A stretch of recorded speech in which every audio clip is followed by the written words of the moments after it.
My boyfriend ignored my miscarriage until the male EMT said, "If she were mine, I'd hold her close." He lost it. I was 11 weeks pregnant when sharp, stabbing pains had me crying and bleeding in our bathroom while my boyfriend William was in bed playing on his Switch with headphones on. I had to crawl to the bedroom and physically shake him before he noticed. "Something's wrong with the baby," I sobbed, blood already soaking through my pajama pants. He pulled one earbud out. "What do you mean?" "I'm bleeding. Bad. I think I'm losing the baby." He sat up slowly, annoyed, like I'd interrupted something important. "Are you sure? Maybe it's just spotting. Google says that's normal." I was curled on the bathroom floor passing clots when he finally called 911. Not because he was worried, but because I was being dramatic, and he wanted professionals to tell me I was overreacting. He actually said that to the dispatcher. When the EMTs arrived, William was back in bed. They found me alone on the bathroom floor, covered in blood, shaking. The younger EMT, Diego, immediately knelt beside me while his partner got the stretcher. "Hey, I'm Diego. We're going to take care of you, okay?" His voice was so gentle. "Can you tell me how far along you are?" 11 weeks, I managed through tears. Was our first." Diego squeezed my hand while his partner took vitals. "I'm so sorry you're going through this. Is your partner here?" William appeared in the doorway, fully dressed, keys in hand. "I'm going to follow in my car. Hospital parking is expensive, and I might need to leave early for work." Diego looked at him like he'd grown a second head. "Your girlfriend is having a miscarriage." "Yeah, well, these things happen. First trimester and all that." William shrugged. "Probably wasn't meant to be." I started sobbing harder. Diego immediately shifted to block William from my view, creating a protective barrier with his body. "Let's focus on getting you comfortable," he said to me, then looked at his partner. "Can you grab extra blankets from the truck?" "She's in shock." As they lifted me onto the stretcher, Diego never let go of my hand. "I know this is devastating. You're being so strong." William followed us out, complaining about having to miss his buddy's poker night tomorrow because now we have to deal with this. He actually asked the EMTs how long miscarriages usually take because he had a conference call at 9 a.m. In the ambulance, Diego sat beside me while his partner drove. William had already left in his car. Diego held my hand the entire ride, talking softly about anything except what was happening. His dog, the weather, a funny call from last week. When I started crying again, he didn't tell me to stop or that everything would be okay. He just said, "This is a loss. You're allowed to grieve." At the hospital, William was in the waiting room on his laptop. Diego wheeled me in and stayed while they transferred me to a hospital bed. When the nurse asked if my partner wanted to come back, William said he was good where he was because the Wi-Fi was better in the waiting room. Diego was finishing his paperwork nearby. He looked at William, then at me, then back at William. "You know," he said, loud enough for the entire ER to hear, "I've responded to hundreds of miscarriages. The partners usually can't let go of their girlfriend's hand. They cry together. They grieve together." William finally looked up from his screen. Diego continued, adjusting his equipment bag. "If she were mine, I'd hold her close. I'd tell her it's not her fault. I'd make sure she knew she wasn't alone in the worst moment of her life." He paused. "But maybe I'm just old-fashioned about what love looks like." William slammed his laptop shut and stormed over. "Who the flock do you think you are?" "I'm the person who held your girlfriend's hand while she lost your baby," Diego said calmly. "You were checking work emails." "She's being dramatic. It's just a miscarriage." "Just a miscarriage?" I said from the bed. "It's our baby, William." He rolled his eyes. "It's not even a baby yet. It's like what, the size of a lime?" "Raspberry," Diego corrected quietly. 11 weeks is about the size of a raspberry. William turned on him. "How would you know that?" "Because I've had 3 miscarriages with my wife. I know every fruit size from blueberry to watermelon because we lost them at 8 weeks, 11 weeks, and 20 weeks. And every single time, I held her while she cried. I took time off work. I grieved with her." The entire ER had gone quiet. William's face was red, fists clenched. "Get away from my girlfriend." "Gladly." Diego looked at me. "You deserve better than someone who treats your loss like an inconvenience." That's when William fully snapped. He lunged at Diego, not caring how physically vulnerable I was, or how one wrong move would for sure kill our baby, and possibly even me. Security guards appeared from nowhere and grabbed William's arms mid-lunge, yanking him backward so hard he stumbled. I screamed from the hospital bed, my voice coming out raw and broken as 2 more staff members rushed between William and Diego. The ER exploded into movement with nurses surrounding my bed and someone calling for the charge nurse while my whole body shook so hard the bed rails rattled. One nurse pressed her hand to my wrist, checking my pulse, while another adjusted the blood pressure cuff that suddenly felt too tight. My heart pounded in my ears and I couldn't stop shaking. Couldn't process that William had just tried to hurt someone right in front of me while I was bleeding and losing our baby. The head security guard positioned himself between William and the rest of us, his hand up in a stop gesture, while his partner kept a firm grip on William's shoulder. Diego stepped back with both hands raised in a calm, non-threatening position, his face neutral even though William was still yelling at him. The security guard asked Diego if he was hurt, and Diego shook his head no, his eyes briefly meeting mine with concern before looking away. William twisted against the guard's grip, his face red and splotchy as he shouted that Diego had disrespected him and everyone was taking my side. The partner pulled out a radio and reported the incident while the head guard took William's wallet from his pocket and wrote down his ID information. They told William he needed to wait in a separate area outside the ER, that he couldn't be near medical staff or patients right now. William's shouting got louder as they walked him toward the exit, his voice carrying back to where I lay frozen. He yelled that I was turning everyone against him, that this was all my fault for overreacting. His face was bright red with rage and something else, maybe embarrassment, as the automatic doors closed behind him. I felt my whole body go cold despite the heated blankets piled on top of me. I had just watched my boyfriend try to attack the person who held my hand while I lost our baby. The person who showed me more kindness in 2 hours than William had in 2 years. My teeth started chattering and I couldn't make them stop. The ER nurse came back to my bedside and placed her hand gently on my arm. She asked if I was okay while wrapping a fresh blood pressure cuff around my other arm. Her touch was so gentle it made me want to cry harder. She started an IV in my left hand, the needle pinch barely registering through everything else.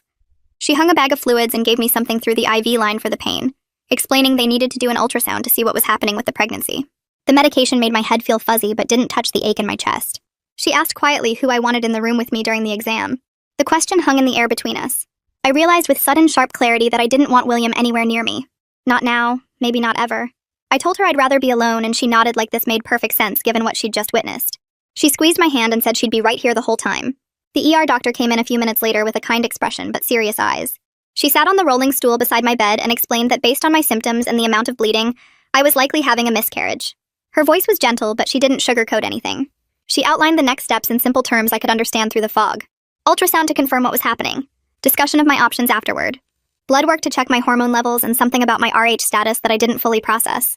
I tried to focus on her words but kept getting stuck on the phrase likely having a miscarriage. Like my brain couldn't move past it. My baby was probably already gone. My phone started buzzing on the tray table beside the bed. I picked it up and saw text after text from William. He said I was overreacting, that I'd embarrassed him in front of everyone, that the EMT had been out of line and I should have defended him, that people were staring at him in the waiting room. I stared at the messages that somehow made my physical pain and grief about his reputation. He didn't ask if I was okay or if the baby was okay, just complained about how this situation was affecting him. I set the phone face down without responding. The ultrasound tech arrived with her portable machine, a woman with gray hair and kind eyes. She was gentle and quiet as she squeezed gel onto my stomach and moved the wand across my belly.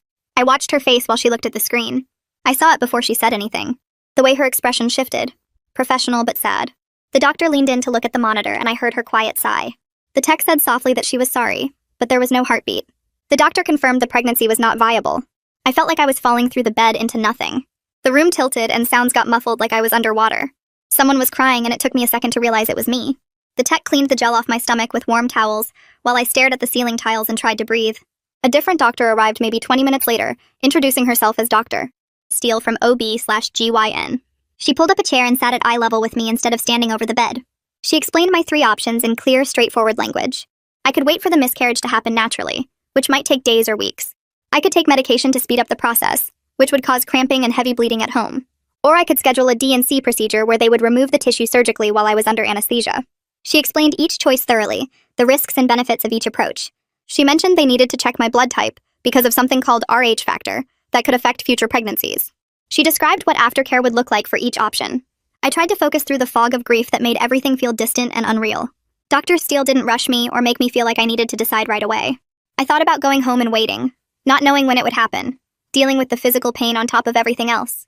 I thought about taking medication and going through it at the apartment I shared with William. I couldn't handle either of those options. I told Dr.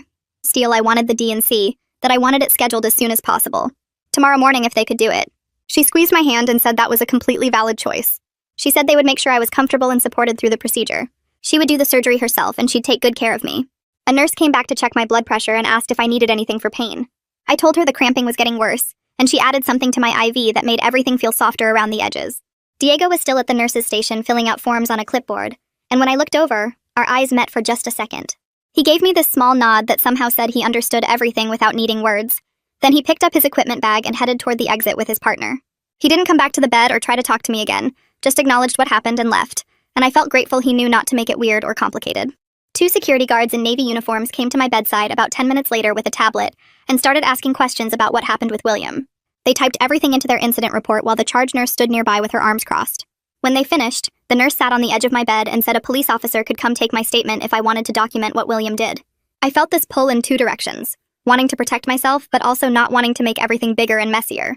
The nurse must have seen me hesitate because she said I should at least hear my options, that I didn't have to decide anything right now, but it helped to know what was possible. I told her okay, and she made a call from the phone at the nurse's station. Officer Hines showed up around 8 that evening. A tall guy, maybe in his 40s, with kind eyes and a notepad.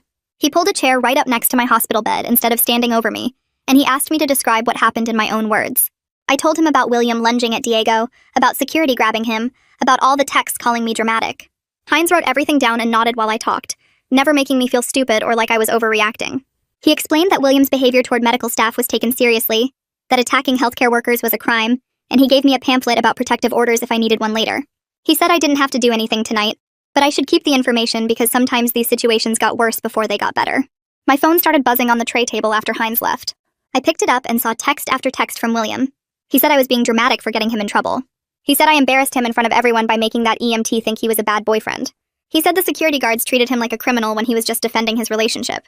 I stared at the messages that somehow turned his attempt to attack someone into my fault, that made his violence about my behavior.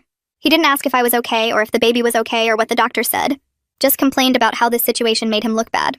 I held the phone in my hand for a long time, reading the texts over and over, and then I turned it completely off and set it face down on the table. The D&C happened the next morning in a surgical suite with bright lights and machines that beeped. Dr. Steele was there in scrubs explaining each step before they put me under, telling me what to expect when I woke up, making sure I understood the aftercare. The anesthesiologist put something in my IV and told me to count backward from 10. I made it to 7. When I woke up in recovery, the physical pain was less sharp than before, just a deep ache and cramping, but the emotional emptiness felt huge and overwhelming. A different nurse gave me detailed aftercare instructions on printed sheets, a list of support resources including grief counseling numbers, and a card with my follow-up appointment in 2 weeks. She asked if someone was picking me up and I said yes, even though I hadn't called anyone yet. I used the hospital phone to call May instead of William. She answered on the second ring and I started crying before I could say anything. She told me she was leaving work right now and would be there in 20 minutes. When she arrived at the recovery area, she took one look at my face and just hugged me carefully, avoiding my stomach. I told her I couldn't go back to the apartment I shared with William, that I couldn't be there with him after everything that happened. She said I was staying with her as long as I needed, no discussion, and she'd already texted her roommate to set up the guest room. The nurse helped me get dressed in the clothes I'd worn 2 days ago, now wrinkled and smelling like hospital, and May held my arm while we walked slowly to her car. The first night at May's apartment, I lay in her guest room staring at the ceiling, even though the pain medication should have knocked me out. The bed was comfortable with clean sheets that smelled like lavender detergent, but I couldn't stop my brain from replaying everything. The physical cramping reminded me my body was recovering from losing a baby, from having the pregnancy surgically removed, and the silence in the room felt both safe and suffocating at the same time. I could hear May moving around in the kitchen, the quiet sounds of someone trying not to disturb me, and I felt grateful and guilty in equal measure. May made eggs and toast for breakfast, setting a plate in front of me at her small kitchen table. She suggested blocking William's number while pouring coffee, saying it casual like she was mentioning the weather. I picked up my phone and looked at the settings screen, my finger hovering over the block button, but I could only bring myself to mute his notifications instead of cutting contact completely. May didn't push or tell me I was making a mistake. She just nodded and said I'd know when I was ready, and I appreciated that she wasn't forcing me to move faster than I could handle. Officer Hines called that afternoon while I was sitting on May's couch. He explained how to document any contact from William, walking me through the process of screenshotting texts and keeping a log with dates and times. He described how to request a protective order if William's behavior continued, what evidence I'd need, what the court process looked like. I wrote down everything he said in a notebook May gave me, feeling less helpless when I had concrete steps I could take instead of just waiting to see what William would do next. My manager called around 3 asking how I was doing, and I arranged medical leave using the note Dr. Steele had given me. I tried not to cry while explaining I needed time to recover physically and emotionally, that I wasn't sure exactly how long, but at least 2 weeks to start. The manager was understanding and said, of course, take the time I needed, but then mentioned they'd have to redistribute my projects to other team members. I felt guilty for creating problems at work, even though I knew logically this wasn't my fault, that losing a baby and dealing with everything that happened wasn't something I chose. The next morning I called the number Officer Hines had given me for therapists who take my insurance. The receptionist asked what I needed help with, and I had to pause because saying it out loud made it real again. I told her I lost a pregnancy and needed someone who understood that kind of grief, plus relationship stuff. She was quiet for a second in a way that felt kind instead of awkward, then said she had an opening with Gardenia Wallace next Tuesday if that worked. I wrote down the date and time in shaky handwriting, and when I hung up, I felt like I'd done something right even though my hands were shaking. 2 hours later, my phone rang with a number I didn't recognize. Dr. Steele's office wanted to schedule my follow-up appointment for 2 weeks out. The nurse went through a list of warning signs I should watch for. Heavy bleeding that soaked through more than 1 pad an hour. Fever over 100. 4 degrees. Severe pain that didn't respond to the medication they'd given me. I grabbed the notebook May had left on the coffee table and wrote everything down, adding the appointment to my calendar app with 3 separate reminders. Having these medical checkpoints marked felt like something solid I could hold on to when everything else kept shifting under my feet. 4 days after the miscarriage, I was lying on May's couch in sweatpants when the intercom buzzed. May was in the kitchen making lunch and I heard her answer it. Her voice changed immediately, going flat and firm in a way I'd never heard before. She told someone they needed to leave. My whole body went cold because I knew it was William even before she said his name. He was demanding to talk to me, his voice coming through the speaker angry and entitled like I was being unreasonable. May repeated that I wasn't available and he needed to leave the property. She didn't yell or get emotional, just stated it like a fact. I was frozen on the couch with my heart beating, so hard I thought I might throw up. William kept arguing through the intercom, saying this was ridiculous and I was being dramatic. May pressed the button one more time and said if he didn't leave, she was calling the police. Then she let go without waiting for his response. She came back into the living room and found me curled up with my knees to my chest. She sat down and pulled out her phone, opening her notes app. She typed in the date, time, and what happened, exactly like Officer Hines had told us to do. Then she asked if I was okay, and I nodded even though I wasn't, because what else could I say? That night I couldn't sleep again. I kept thinking about William standing outside the building, about how he'd shown up like he had a right to me. I got up around 2 a.m. and found the folder the hospital advocate had given me. Inside was information about therapy and support groups, plus the intake paperwork Gardenia's office had emailed me. One section asked about coping strategies and mentioned journaling as a way to process things. I found a blank notebook in May's guest room desk and opened it to the first page. I wrote the date at the top. Then I started writing about what happened, starting with the bathroom floor and the blood and William not noticing. The words came out messy and I had to stop 3 times to cry, but I kept going. I wrote about Diego holding my hand in the ambulance, about William trying to attack him in the ER, about losing the baby and feeling like my body had failed at the one thing it was supposed to do. When I finally stopped, my hand was cramping and I'd filled 6 pages. I felt raw and exhausted, but also like I'd let something out that had been trapped inside my chest. Tuesday came and I took the bus to Gardenia's office in a building downtown. The waiting room had soft gray walls and plants in the corners. A woman about my age came out and introduced herself as Gardenia, shaking my hand gently. Her office had a couch and a chair, warm lighting that wasn't too bright, and a box of tissues on the side table. She told me to sit wherever I felt comfortable and I chose the couch. Then I just started crying. I couldn't help it. She didn't try to stop me or make it better, just sat quietly and pushed the tissue box closer. After maybe 10 minutes, I managed to say I didn't know where to start. She asked what brought me here, and I told her about the miscarriage, about William's reaction, about feeling like I was drowning. She listened without interrupting, nodding sometimes, but mostly just letting me talk. When I finally ran out of words, she said something that made me feel less crazy. She said losing a pregnancy isn't just losing what is, it's losing what you thought would be. All the future you'd already imagined. She said grief for that is real and valid. Then she handed me a worksheet about boundaries and said we'd work on this together. Looking at the questions on the page felt both obvious and like someone had just handed me a map I didn't know existed. 2 weeks after the DNC, I went back to Dr. Steele's office for the follow-up. The nurse took my blood pressure and temperature, asked about my bleeding and pain levels.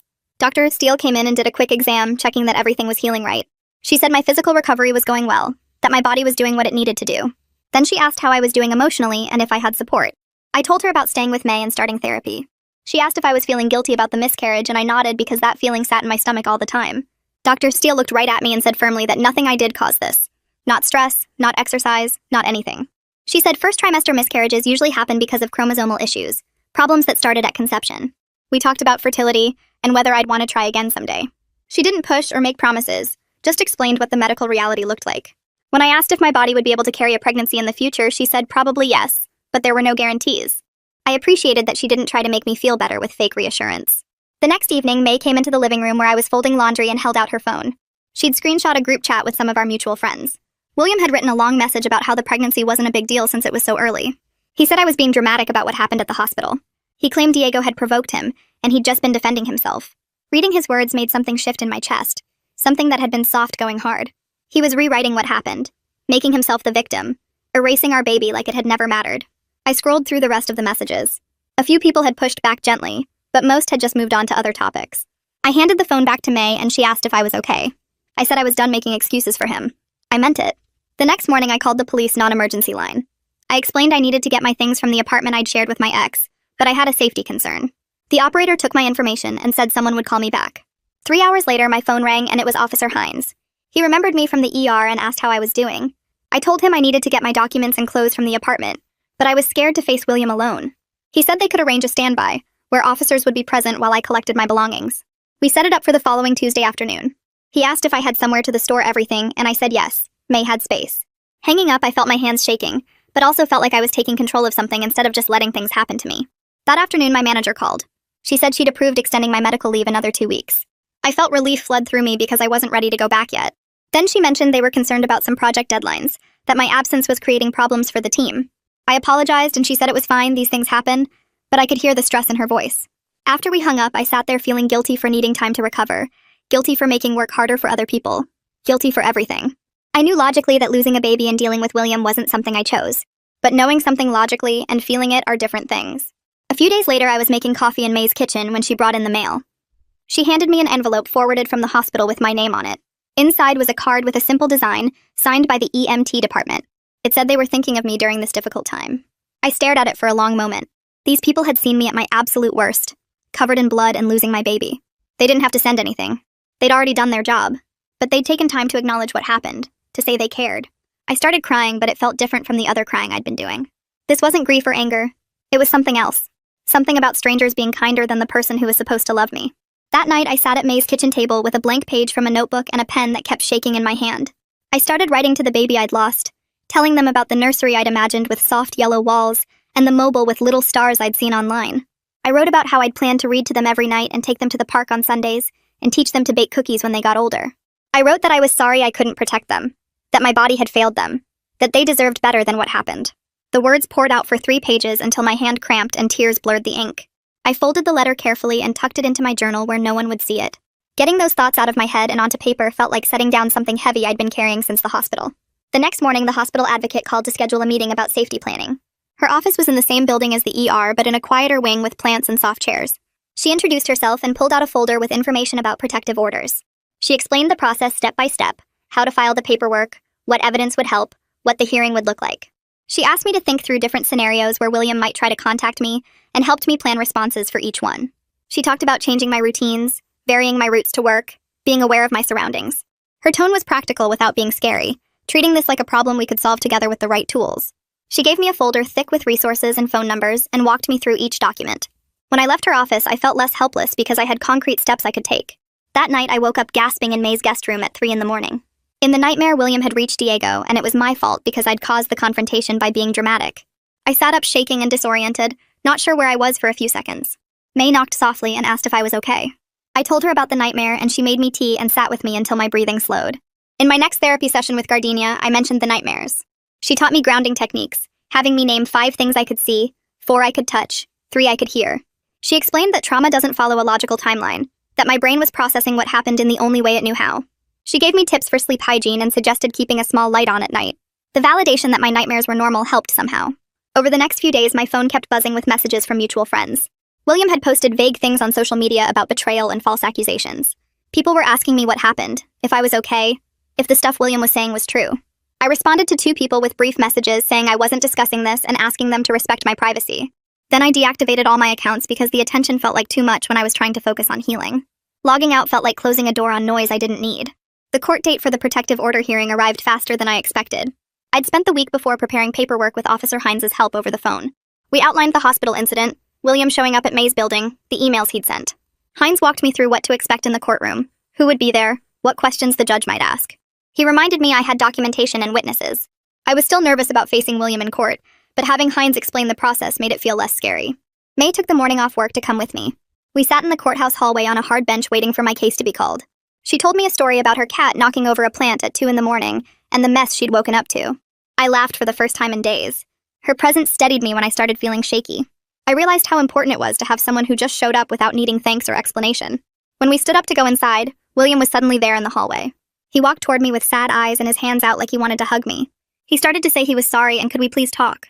I remembered what the hospital advocate had told me about maintaining boundaries. I told him I couldn't talk to him and walked past him toward the courtroom. He called after me that I was being unreasonable.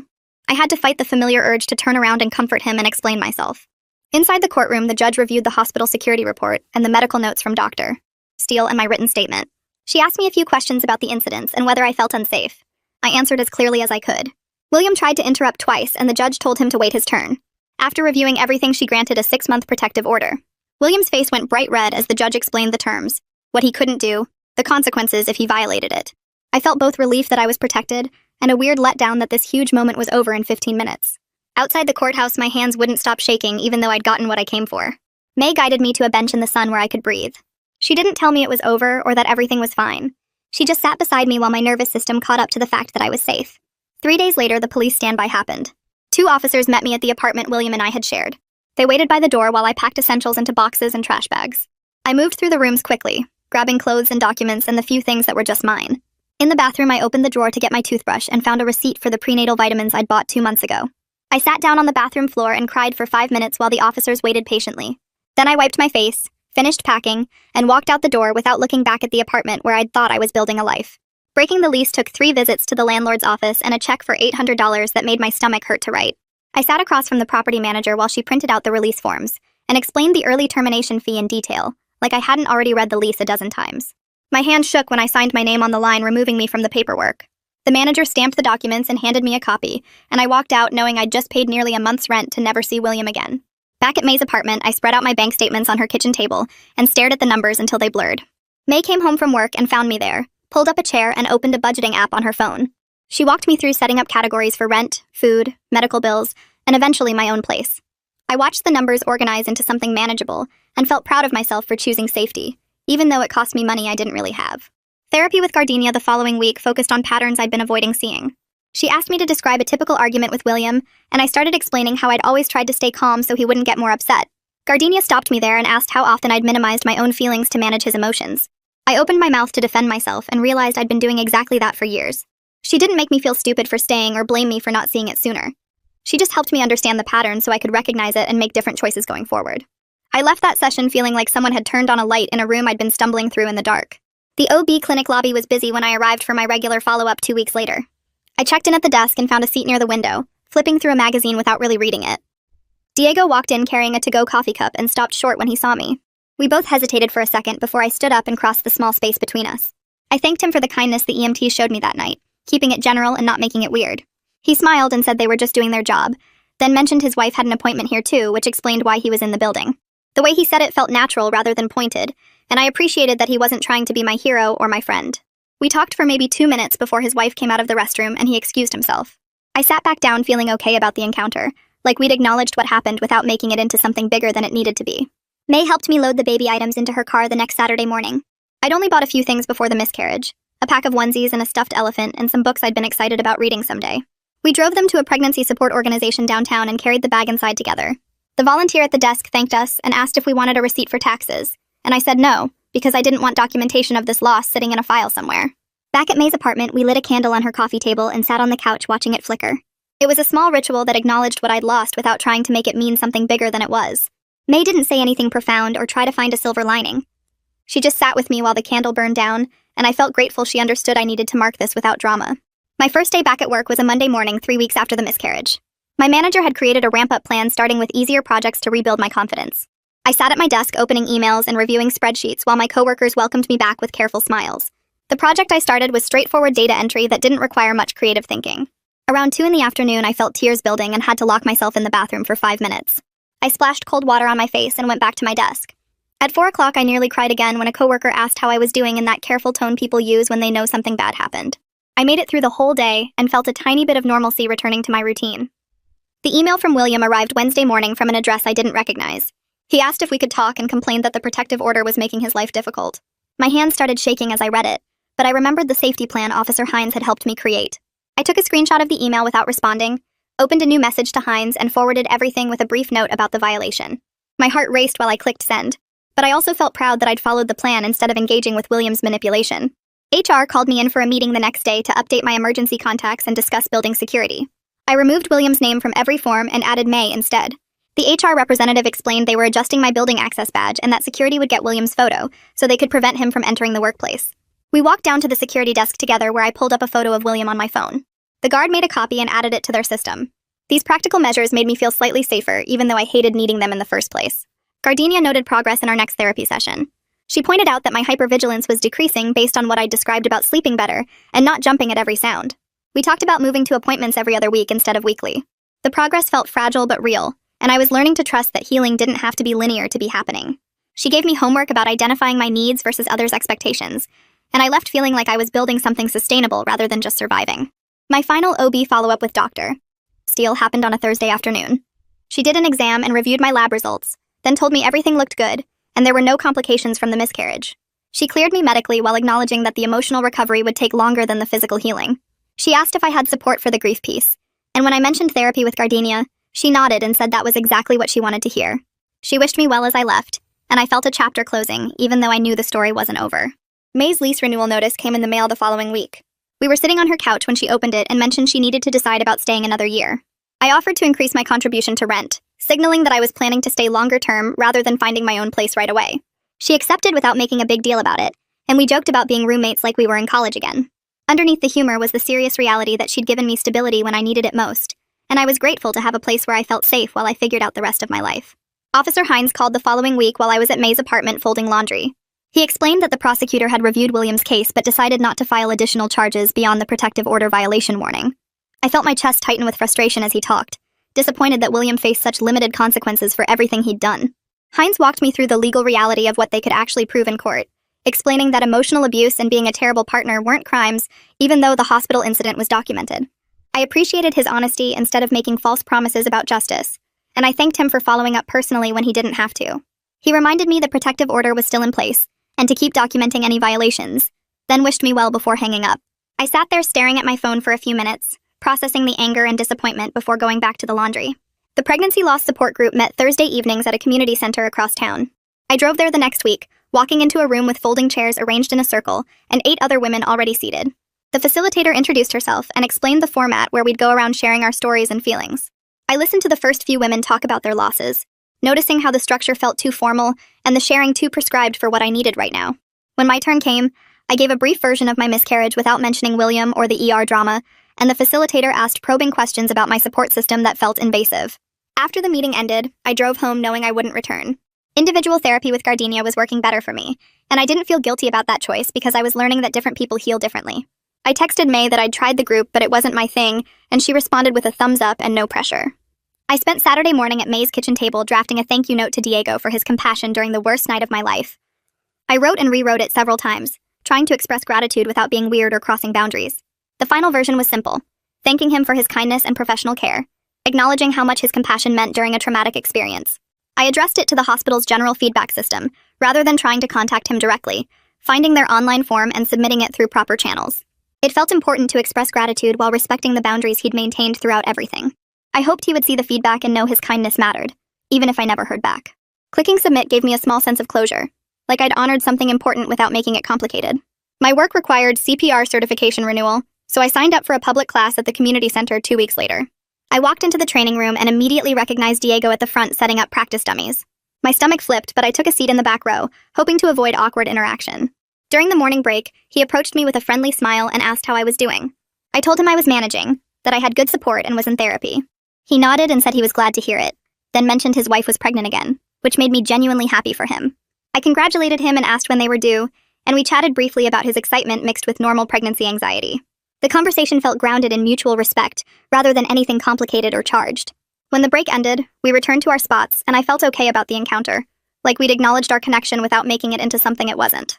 My next therapy session with Gardenia focused on untangling my feelings about Diego. She helped me understand that my attraction to him was really about feeling safe and seen during trauma, not about him specifically as a person. We talked about the difference between genuine connection and trauma bonding, between real attraction and the desperate need to be rescued. She asked me to consider what Diego represented in that moment, how his basic human decency had felt like heroism, because William's cruelty was my normal. Something clicked as we discussed releasing the fantasy of being rescued, and building my own sense of security instead. I realized I'd stayed with William for so long partly because I kept hoping he'd transform into someone who cared, waiting to be saved instead of saving myself. Gardenia gave me homework about identifying moments when I'd given away my power and how to reclaim it. I left the session feeling like I'd understood something fundamental about my patterns. Apartment hunting became my focus over the next few weeks. I found a small studio closer to work, nothing fancy but clean and affordable with my own kitchen and bathroom. I used the savings I'd been keeping separate from William, plus a loan from my parents who were relieved I was finally leaving him completely. May helped me move in on a Saturday, loading her car with my belongings from her guest room, and the few things I'd retrieved from the old apartment. We made 3 trips, carrying boxes up 2 flights of stairs and arranging furniture in the tiny space. Having my own place with locks only I controlled felt like reclaiming something essential about myself. May ordered pizza for dinner, and we sat on my new floor eating from the box, joking about my minimalist setup. After she left, I stood in the middle of my empty studio and felt proud of myself for getting here. Closing the joint bank account with William required one last interaction through email. I logged in and saw we had one final shared bill to pay, then drafted a message about splitting it and closing everything. William responded with a dispute about who owed what, claiming I'd used more utilities the last month, which was ridiculous since I'd moved out. We went back and forth through terse emails for 2 days before I just paid the extra $20 myself to be done with it. The annoyance of dealing with financial loose ends was nothing compared to the relief of finally being financially separate. I transferred my half of the remaining balance, closed my access to the account, and deleted all his payment apps from my phone.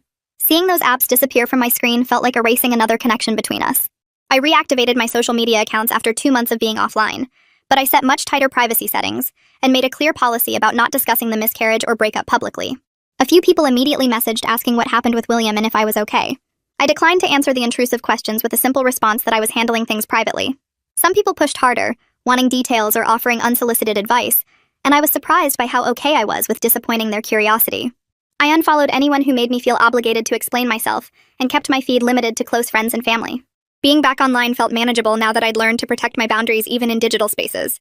The date circled on my calendar arrived in early summer. It would have been my due date, the day I would have met my baby if everything had gone differently. I took the day off work without explaining why, just marking it as personal time. I spent the morning alone in my studio, lighting the same candle I'd used before, and reading the letter I'd written to the baby months ago. I let myself cry without trying to stop or analyze it, just sitting on my floor grieving what I'd lost. May texted around lunch to check on me but didn't hover or demand details, just sent a heart emoji and said she was around if I needed anything. I appreciated having space to grieve in my own way, to mark this private milestone without performance or explanation. By evening, I felt emptied out but also lighter, like I'd honored something important. My first major project since returning to work wrapped up the following week. I'd been slowly rebuilding my confidence and workload, and this project felt like proof I could handle my job again. My manager called me in for our quarterly review meeting, and she praised the quality of my work and attention to detail. She mentioned increased responsibilities in the next quarter, potentially leading a small team on a new initiative. I felt a surge of confidence that I could handle more, that everything that had happened hadn't broken my ability to be good at my job. Walking back to my desk after the meeting, I realized I was starting to see a future again, instead of just surviving each day. A thick envelope arrived at my studio apartment 3 weeks later, with a law firm's return address, and I opened it standing in my kitchen to find a typed letter from William's lawyer. The apology was brief and formal, stating that William regretted the incident at the hospital and acknowledged his behavior was inappropriate during a difficult time. I read it twice looking for anything that felt genuine, but the language was clearly drafted by his attorney to satisfy the protective order requirements rather than coming from any real remorse. The letter mentioned nothing about the baby we lost or the months of emotional neglect that led up to that night. I folded it back into the envelope and filed it in the folder with all the legal documents, feeling nothing except maybe relief that I didn't feel obligated to respond. Gardenia had talked with me about how forgiveness isn't something I owe anyone, especially not someone who hurt me, and then apologized only because a judge made him. I closed the file drawer and went back to making dinner, surprised by how little the letter affected me compared to how much William's opinion used to matter. May mentioned over lunch the following week that her coworker had a friend who was recently single and wondering if I'd be interested in meeting for coffee. I felt my stomach tighten with anxiety, but also curiosity about whether I was ready to even think about dating again. May was careful not to push, saying it would just be casual and low pressure, maybe just a chance to practice talking to someone new. I agreed mostly because I trusted May's judgment and figured I could handle one coffee without it meaning anything serious. The guy's name was Jason, and we met at a cafe near the park on a Saturday afternoon, sitting outside at a small table. He was nice enough and we talked about work and hobbies and the city, but I kept noticing how I wasn't nervous or excited, just going through the motions of polite conversation. There was no spark or connection beyond basic friendliness, and I could tell he felt the same way. We finished our coffee after about an hour and said it was nice meeting each other, both of us clearly relieved there was no pressure to pretend otherwise. Walking back to my car, I felt okay about the whole thing instead of disappointed or worried that something was wrong with me. I was learning to trust my instincts about people and not force connections just to prove I was moving on from William. Some coffee dates are just coffee dates, and that's perfectly fine. That evening, I took out my journal from the drawer beside my bed and flipped to the letter I'd written to the baby months ago. I lit the candle I kept on my nightstand, the same one I'd used before, and sat cross-legged on my floor reading the words I'd poured out about hopes and dreams and sorrow. The grief washed over me again, but it felt different now, less sharp and overwhelming, more like something I could hold without it destroying me.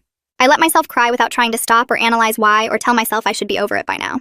The tears came and I sat with them, remembering the tiny life that had existed inside me for 11 weeks, and all the future moments we'd never have together. The candle flickered in the quiet of my apartment, and I felt the weight of the loss, but also the strength of having survived it. The grief hadn't disappeared and probably never would completely, but it had changed shape into something I could carry alongside the rest of my life, instead of something that crushed me under its weight. I closed the journal and blew out the candle, feeling emptied out but also somehow lighter. 6 months after that terrible night in the ER, I was sitting in my own apartment on a Friday evening with my laptop open, finishing up some work emails. The protective order against William was still in place with 4 months remaining, and I hadn't heard from him since his lawyer's letter. My bank account showed steady paychecks and growing savings, proof that I could manage my finances independently without anyone else controlling them. May had texted earlier asking if I wanted to grab dinner tomorrow, and I had regular therapy appointments with Gardenia every other week that helped me process everything. My manager had given me more responsibility at work, and I was handling it well, my confidence slowly rebuilding after months of feeling like I couldn't trust my own judgment. The studio apartment was small, but it was mine, with locks only I controlled and furniture I'd chosen, and a safety I'd built intentionally, rather than by accident. I wasn't all the way healed and probably never would be completely, carrying the grief of losing my baby and the scars from William's treatment. But I was safe now, supported by people who actually cared about my well-being and learning that being okay was enough to build a future on. The life I was creating wasn't perfect or dramatic or tied up with a neat bow, just stable and mine and moving forward one day at a time.